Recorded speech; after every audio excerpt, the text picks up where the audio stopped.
Hello eighth class. हमारा chapter first complete हो चुका था और हम चैप्टर 2 स्टार्ट कर चुके थे। चैप्टर 2 था हमारा एस्टेब्लिशमेंट ऑफ कंपनी पावर।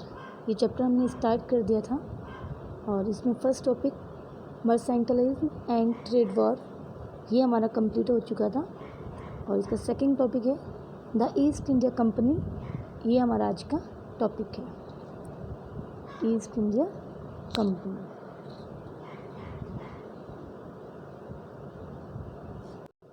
तो देख लीजिए आज का हमारा टॉपिक है east India company.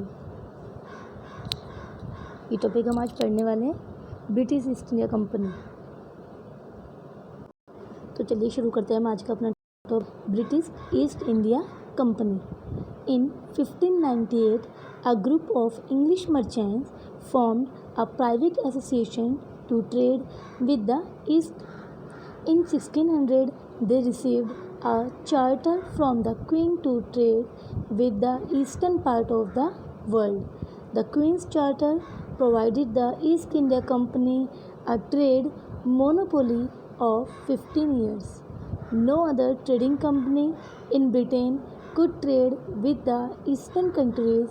However, this arrangement did not stop other European nations to trade in the East. Means 1598 में इंग्लिश मर्चेंट यानी कि ये इंग्लिश व्यापारियों के एक ग्रुप ने व्यापार के लिए, ट्रेड के लिए एक प्राइवेट एसोसिएशन ईस्ट के साथ तैयार किया। 1600 में क्वीन से ट्रेड के लिए चार्टर मिल गया, जिससे कि वे पूरे वर्ल्ड के ईस्टर्न पार्ट में व्यापार कर सकें। रानी ने चार्टर ईस्ट इंडिया कंपनी को 15 ईयर के लिए एक ट्रेड मोनोपोली प्रोवाइड किया।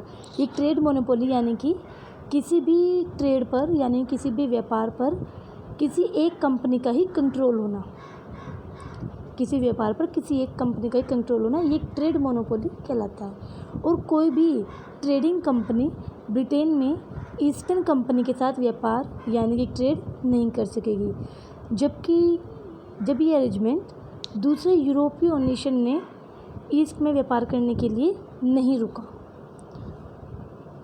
आगे पढ़ लेते हैं। Meanwhile sir Thomas Rao headed a diplomatic mission to the court of the Mughal Emperor Jahangir to seek permission to set up trading post at Surat. Among other areas, the East India Company received permission to set up a trading post in Surat and established a factory there. The East India Company then set up similar trading post at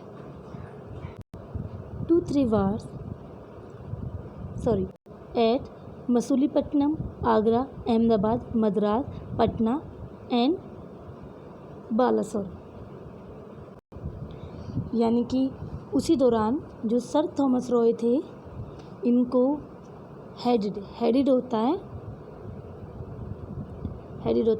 एक किसी भी चीज़ की leadership करना, मतलब किसी भी चीज़ को नेतृत्व करना।